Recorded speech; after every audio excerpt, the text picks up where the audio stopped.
Héctor, y se aproximan las elecciones en 2015 y estamos viendo que quien se va a encargar de las elecciones o quien es el encargado de las elecciones en el país, el INE, que al cambiar de nombre, pues no por cambiar de nombre va a arreglar las cuestiones anteriores, sí, pero está actuando de manera que claramente favorece al PRI. Entonces, platícanos de este tema. Sí, hasta ahora el balance que se puede hacer del desempeño del INE es muy lamentable, es muy decepcionante. Eso visto desde el punto de vista de las expectativas que algunos sectores habían hecho por la dirección que tomó el INE al designar al señor Córdoba como presidente, que auguraba la posibilidad entonces de mejorías al menos sustanciales en el desempeño, pero no hemos visto ¿Cómo se perdió? ¿Dónde se perdió Córdoba? Siendo hijo de su padre, ¿cómo ocurrió esto? Bueno, con independencia de ese dato familiar, a mí me parece que lo que está ocurriendo, y yo hago votos porque se empieza a superar esa situación, incluyendo por la propia persona que ocupa la presidencia, que es una persona estimable, joven y con ideas liberales, progresistas por lo menos, que lo que ocurre es que allí se ha creado un bloque de consejeros, 6 se dice, que forman una especie de bloque pro-PRI. Algunos de ellos, o quizás la mayoría de ellos, fueron propuestos por el PRI, en este perverso sistema que tenemos también de cuotas en la elección de los órganos en el país. Y allí, por ejemplo, sería muy bueno aplicar la insaculación, por cierto, para evitar esas imposiciones de los partidos. Pero bueno, volvamos al tema. Y este bloque, parece que algunos de los miembros del bloque, aunque fueron propuestos por el PRD, también están operando en favor del PRI. Ahora, bueno, los últimos acontecimientos respecto a la vida interna del PRI y su vida pública hacen esto, pues, comprensible, en la medida en que también el PRI ya el PRD formó parte de la misma línea sistémica, ¿verdad? Pero bueno, con independencia de esas evaluaciones, el hecho es que si este bloque sigue imponiendo su punto de vista favorable siempre al PRI, al partido de gobierno, pues no se auguran buenos resultados en el INE. Y esto puede tener consecuencias sociales y políticas muy graves. No es un asunto menor, es un asunto que preocupa mucho porque no creo que el país aguante procesos electorales tan desaseados y tan fraudulentos como lo que hemos tenido en los últimos años. El país ha cambiado mucho, el país ya está más pendiente de que sus derechos políticos sean respetados, ¿no? De tal manera que yo espero que de alguna manera se encuentre la forma de sofrenar estas tendencias facciosas al interior del Instituto Nacional Electoral. En todo caso, si no ocurre así, ya se verá lo que corresponde. Empezando con el hecho de haber dado un fallo respecto al asunto de las tarjetas Monex y de la llegada de Peña Nieto a la presidencia, que a todas luces fue por compra de votos, por fraude, y respalda a Peña Nieto. Es verdaderamente ya la puntilla a la credibilidad de este tribunal. Estamos en una situación muy grave porque en las condiciones del país, que además no se puede voltear a ninguna institución. En el campo electoral, ambas instituciones claves, el INE y el TRIFE, pues han perdido toda credibilidad con este tipo de decisiones. Es decir, se trata de una justicia, dice que la justicia debe ser ciega, ¿verdad?, para ser imparcial. Quiere decir que no mire hacia ningún lugar pero la justicia en México parece, particularmente la electoral, que más bien es visca, porque no es que sea ciega, es que solo mira en una dirección, ¿no? Ahí hay un estrabismo jurídico-político muy grave, de tal manera que eso abona a la crisis nacional. Tenemos una crisis grave, por lo que respecta prácticamente a todos los aspectos de la vida pública, ¿no? Por lo que hace al gobierno, no ha resuelto el problema más acuciante que venía desde los sexenios anteriores, particularmente durante la administración del señor Calderón, que fue nefasta, y no solo no se resolvió el problema de inseguridad, sino que se agravó hasta llegar al punto extremo, el clímax espantoso de Ayotzinapa, ya de Tartaya, y continúa la matanza. Ayer hubo represión con al menos un muerto hasta ahora, hasta donde tengo noticia, en Guerrero, por parte de las fuerzas federales en Guerrero. Es un gobierno que reprime a sus maestros, que golpea a sus maestros, que asesina a sus maestros. Así es una situación verdaderamente muy, muy grave, el descrédito internacional del gobierno, ya no hablemos del campo económico, un gobierno que asienta su proyecto de crecimiento, de desarrollo del país en el petróleo, en los hidrocarburos, y que monta un plan privatizador, sin duda, de atraer inversiones, y no son capaces ni siquiera de prever, de hacer estudios, de estar pendiente de la dinámica de los precios del petróleo, y lo sorprende una caída estrepitosa del petróleo que llegó hasta el 60%, ahorita empezó a estabilizarse un poco. Bueno, se les paga para eso, para que al menos cuando hagan un plan siquiera contemplen los acontecimientos inesperados, los riesgos,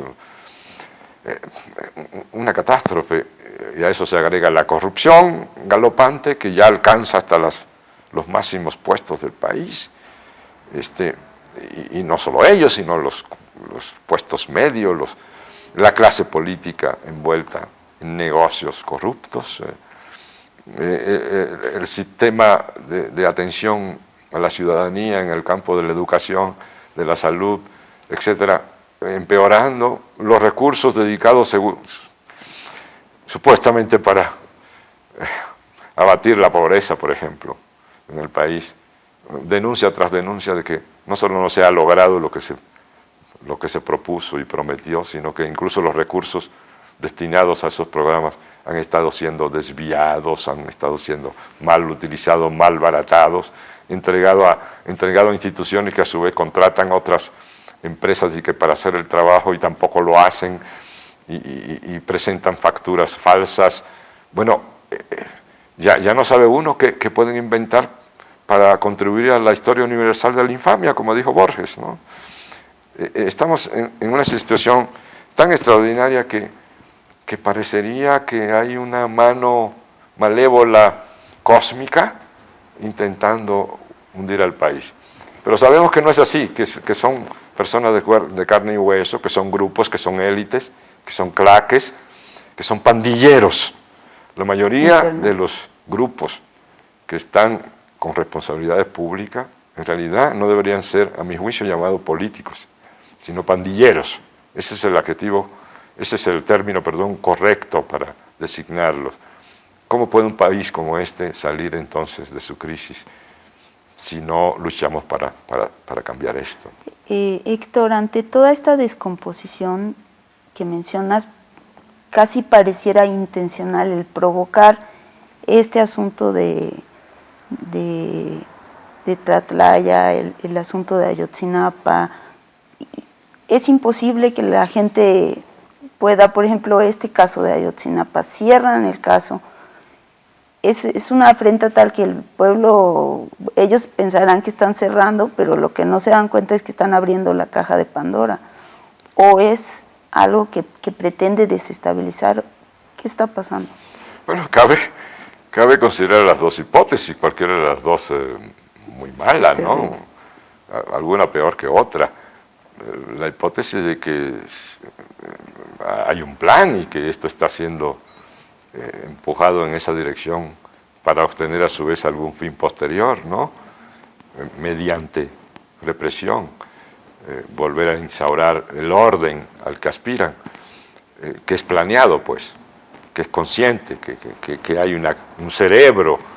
Bueno, eso es una hipótesis posible, pero existe otra, y es que como dijo el diario extranjero, es que no saben que no saben. Es decir, que ni siquiera lo están haciendo como parte de un plan, sino que es incompetencia, que es incapacidad, etcétera. Lo cual yo no sé si es peor que la anterior hipótesis o la primera es peor que la segunda. En todo caso, en cualquiera de las dos hipótesis, pues es una catástrofe para el país. ¿Es tal el afán del grupo político de Peña de conservarlo en la presidencia,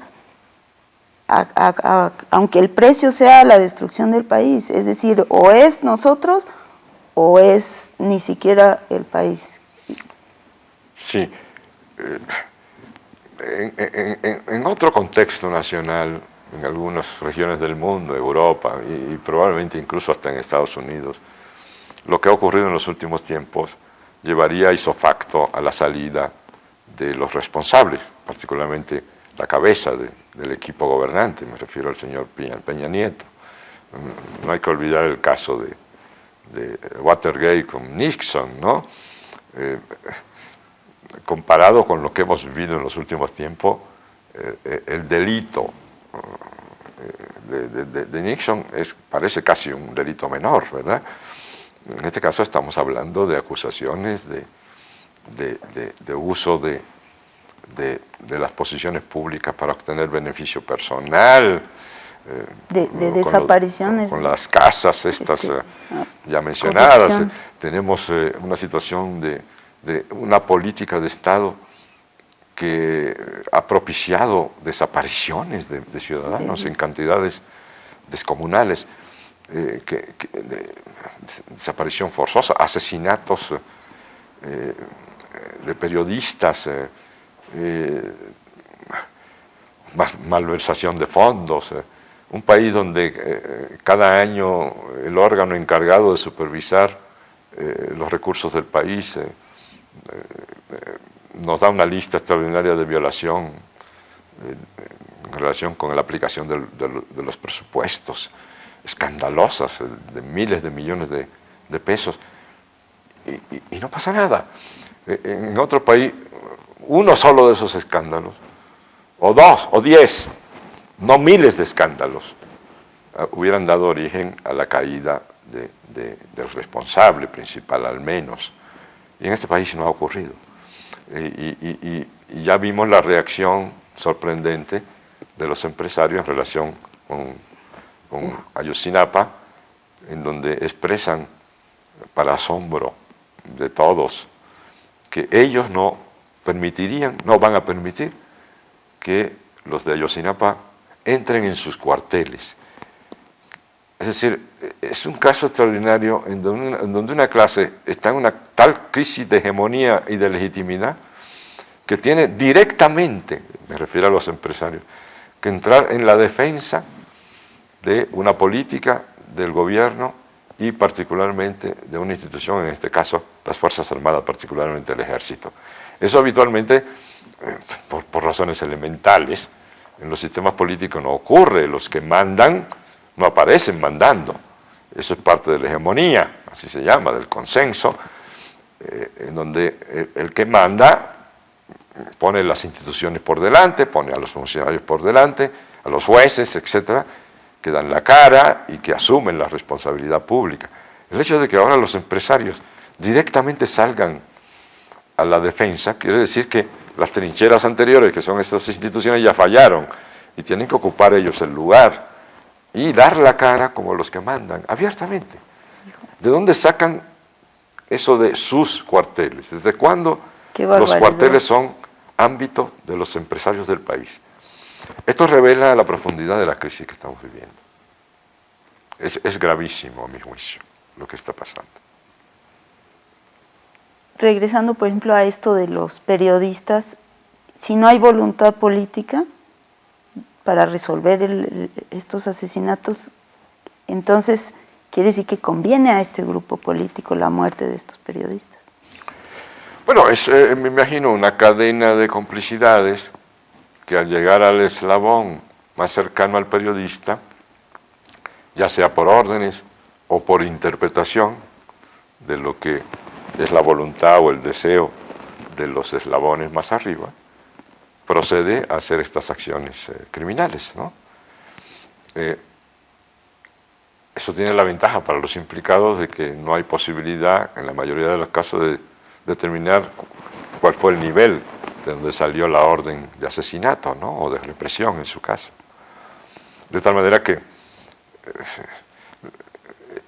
eso hace del país uno de los países más peligrosos del mundo para ejercer la libertad de prensa y particularmente la profesión de periodistas, ¿no?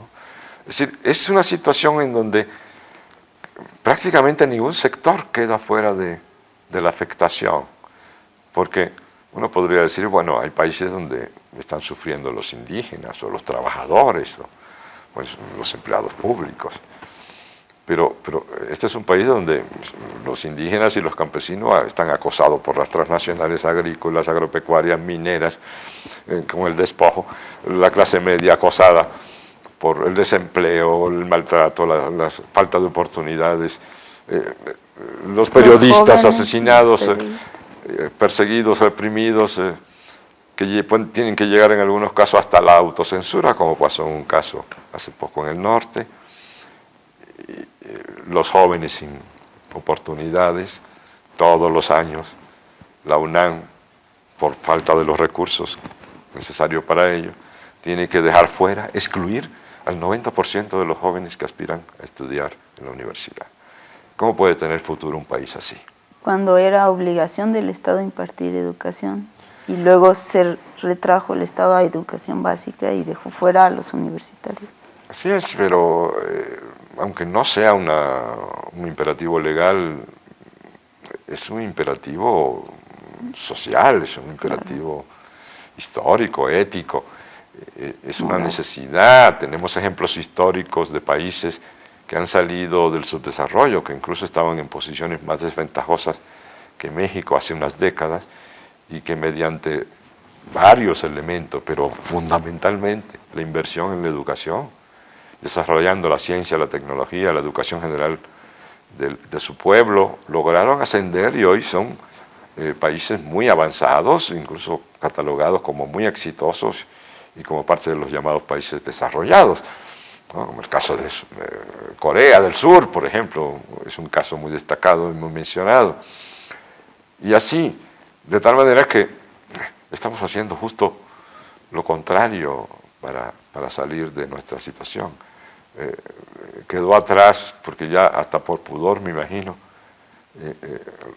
han dejado de mencionarlo, el proyecto de pasar a México a ocupar un lugar en el primer mundo, que osó plantear Salinas en su momento.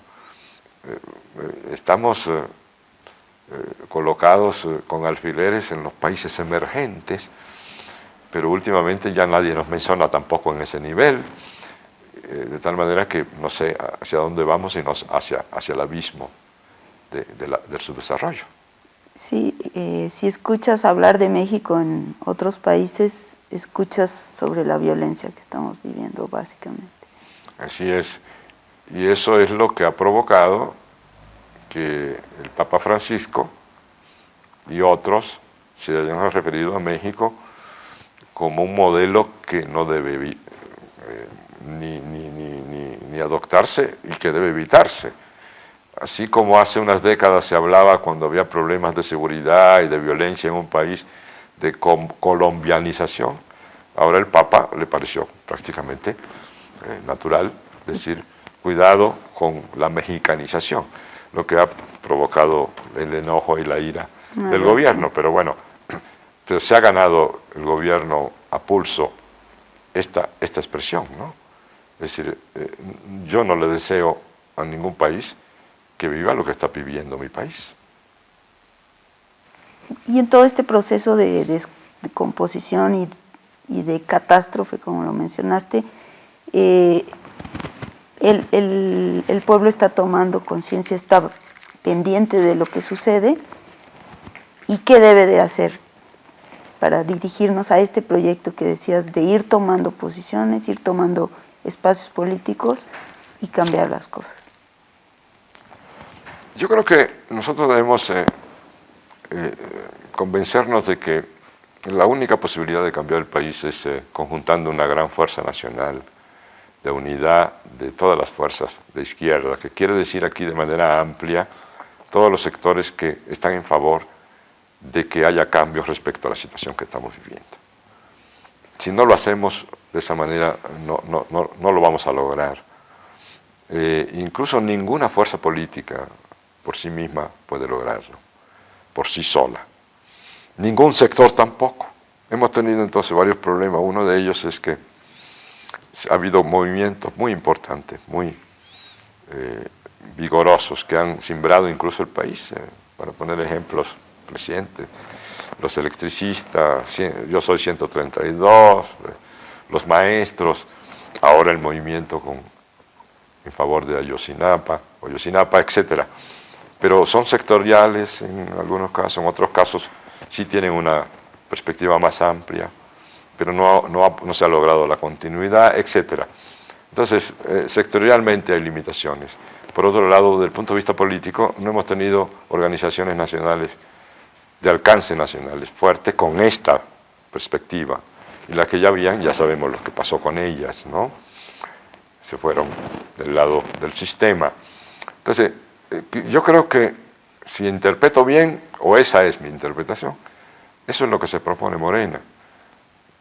Y se ha avanzado en unos años en esa dirección. En 7 meses después de obtener el registro como partido, construir una organización nacional que cubra no solo todos los estados del país, sino cada municipio del país, e incluso cada comunidad del país, e incluso cada lugar de trabajo, etcétera, con los llamados comités de base. O sea, de arriba abajo, que se cubra toda la posibilidad. Pero, de todas maneras,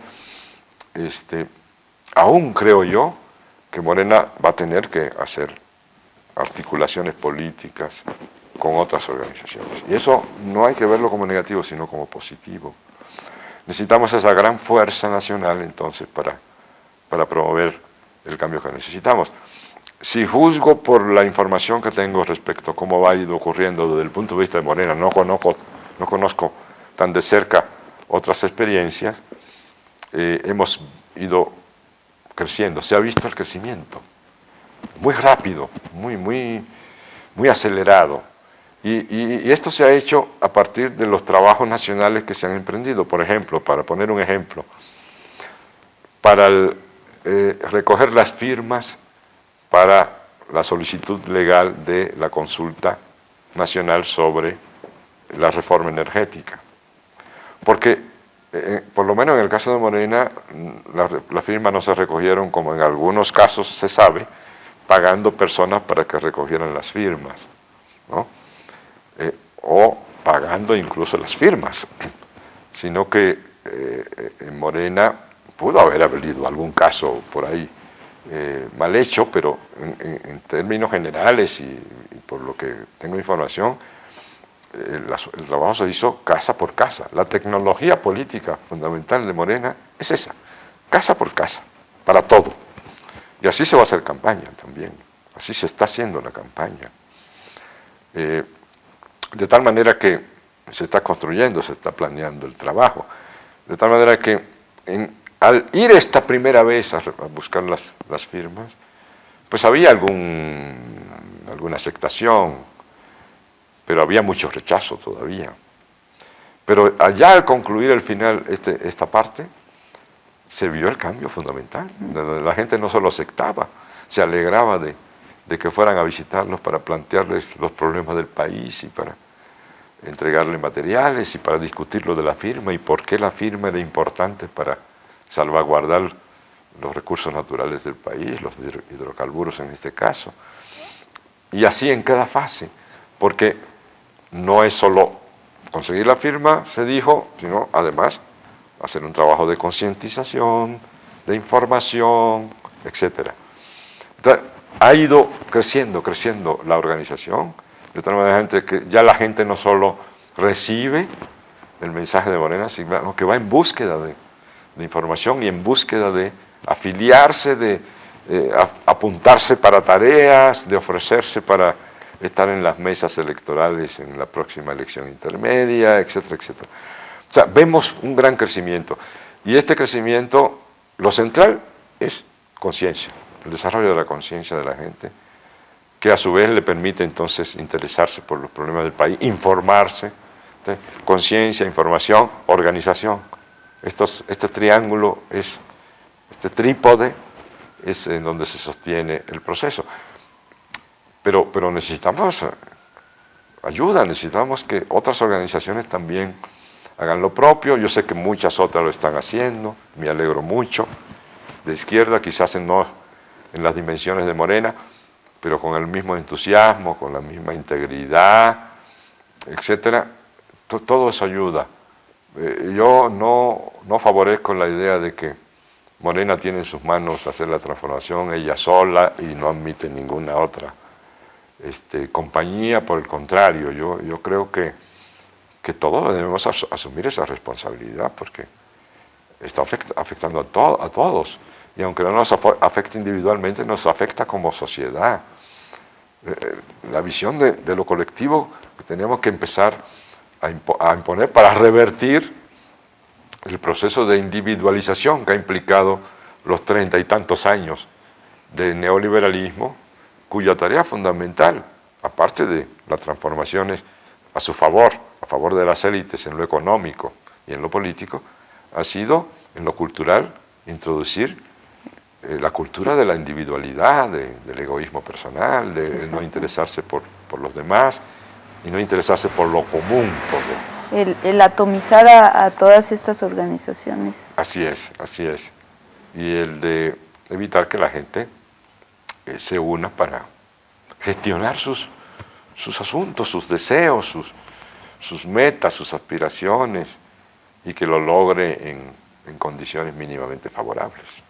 ¿Qué nos espera en este periodo electoral, ¿no?, en contraposición de esta nueva organización, de este nuevo contacto que está teniendo la gente entre sí, pero que al mismo tiempo quien organiza las elecciones está en el otro equipo? Bueno, muchas cosas pueden pasar. Lo óptimo sería que, para decirlo con un término coloquial muy contundente, la sociedad le diera una paliza al PRIAN-RD, a todo el grupo de partidos que son la representación de la élite del país. En ese caso veo difícil que puedan hacer de las suyas como en otras ocasiones, ¿no? De todas maneras, cualquier escenario es posible, y es muy probable que, por supuesto, intenten mantenerse en el poder,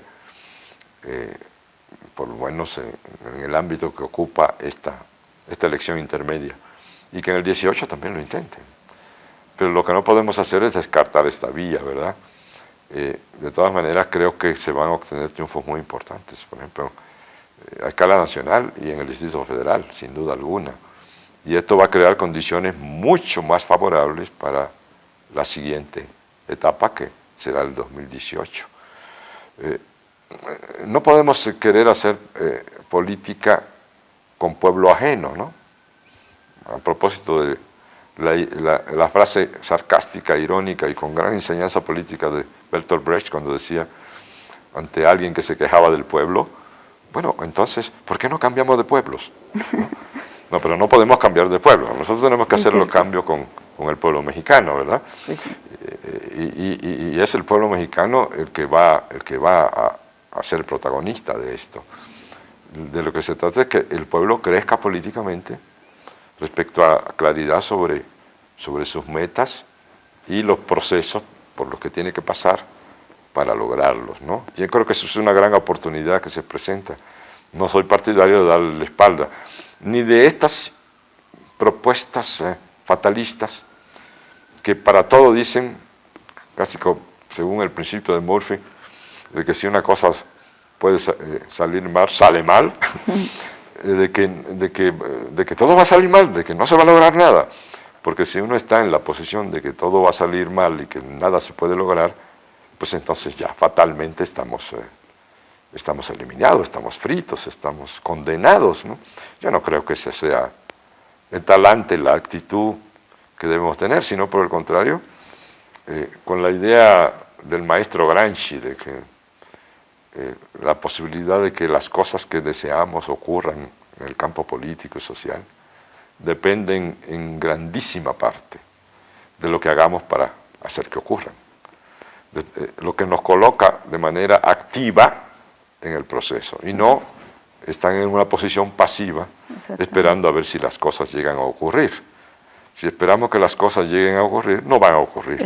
Tenemos que trabajar para que ocurran. Por eso es la misma oligarquía o el mismo sistema quien pretende hacernos pensar que todos los políticos son iguales, que no debemos votar, que debemos anular el voto y cosas así. Sí, ese es un tema que ha empezado a cobrar cierta notoriedad. Yo no estoy seguro todavía de si va a ser un tema central del proceso que se avecina de aquí a junio, las elecciones. Pero puede que ocurra. Y de todas maneras, con independencia de esa incertidumbre, creo que hay que desde el principio empezar a aclarar las ideas, a debatirlas con la gente, con respeto, porque yo estoy muy convencido de que la mayoría de las personas que piensan que no hay salida, que nada se puede lograr, y que en consecuencia a partir de ese planteamiento u otro llega a la conclusión de que no hay que votar,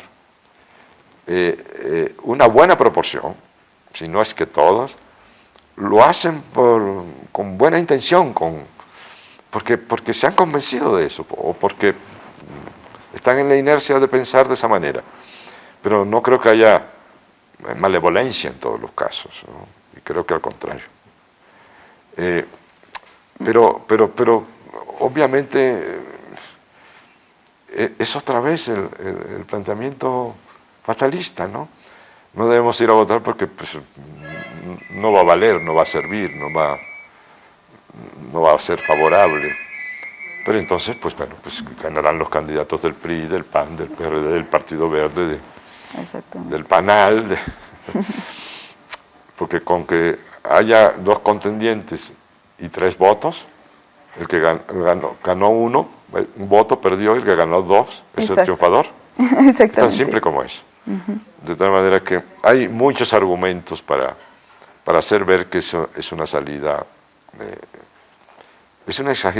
paradójica, porque parte de un principio que inmediatamente viola, parte de la idea de que los que están a favor de ir a votar exageran el papel del voto. Pero la mayoría de los que estamos en favor de ir a votar consideramos que el voto es apenas un elemento y un momento, que lo que le precede y lo que le sigue es lo importante. Y en cambio, el que dice que los problemas del país se pueden resolver con el no voto, o con la abstención, o con la anulación, son los que están convirtiendo el voto en un asunto central, como en casi el instrumento fundamental, casi único, de lucha política, de búsqueda de solución. Claro. Lo que nosotros decimos es, no exageren con lo del voto, ¿no? Plantear eso es convertirse en electorero, el dar un papel al voto que no podemos asignarle.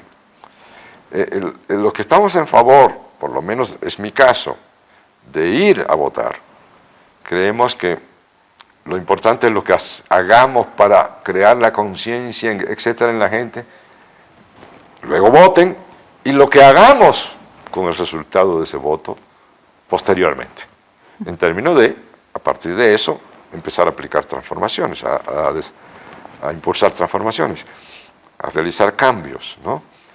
Entonces, esta contradicción no parecen advertirla, y al contrario acusan a los que creen en esa vía, porque es la que se ofrece en este momento, y no está en el horizonte otra vía, que son electoreros. No. Nosotros, al contrario, creemos que eso es solo un momento, y que entonces, incluso si se plantean otras vías, como por ejemplo, la de la insurrección civil, la desobediencia civil, el paro nacional, que se contrapone de una manera muy peculiar a lo electoral. Lo peculiar es que hay un salto en el vacío de la situación grave que tenemos, pasan inmediatamente a la solución mediante este procedimiento. Pero en medio hay un proceso del que no hablan. Para llegar a un paro hay que prepararlo, hay que construirlo. Solo no se da. Claro. ¿No? Entonces, bueno, en todo caso, si se cree que esa es la vía, trabajemos en esa dirección. Y si llega el momento, nadie es tan desquiciado como para, si se ofrecen las condiciones y es una salida realmente posible, viable, eficaz, para transformar la sociedad, rechazarla. Si estamos diciendo que lo que queremos es transformar. Ahora, tampoco esas vías para quién sabe qué. Tiene que ser para transformar, para producir un cambio positivo para el país, ¿no? Y si no, nos queda otra vía anterior. Ya no me refiero al caso de la vía armada, ¿no? Que parece haber un gran consenso en la izquierda, aún en los muy radicales, en general, de que no es una vía que está a la orden del día. Pero sé que también existen algunos pequeños grupos que siguen insistiendo en ello. Es una cosa también respetable. Es más, yo digo que yo lo que afirmo es que ahora no tenemos esa vía en el horizonte, pero sería hasta una ofensa a nuestros próceres históricos decir taxativamente que desde hoy para siempre esa vía está cerrada. Entonces, así que hicieron mal nuestros próceres desde la independencia, con la guerra de independencia, y hizo mal Benito Juárez en oponerse a la invasión, a la usurpación, etc. Hicieron mal nuestros revolucionarios, Zapata, Villa, etc. Sería un poco curioso. Lo que se está planteando en Morena, en este momento no hay en el horizonte esta vía. Y nosotros, lo ha dicho abierta y claramente, y yo estoy completamente de acuerdo con Andrés Manuel, de que Morena adopta la vía pacífica para realizar su tarea política y buscar sus objetivos y sus metas. Héctor, ¿quieres agregar alguna otra cosa? Bueno, solo recordar que si estamos informados, si estamos interesados, si nos preocupamos por conocer los procesos del país, los problemas del país, y a partir de eso participamos en la vida política del país, podremos salir adelante. El veneno puro para todos ha sido la indolencia, la indiferencia, el cansarse, como aquel funcionario que ya se cansó, y tirar la toalla. Eso es veneno puro, es lo que no nos conviene. Necesitamos trabajar día y noche para salir adelante. Gracias. Gracias a ti, Héctor Díaz Polanco. Ha sido un gran honor estar aquí contigo y te agradecemos mucho de esta entrevista.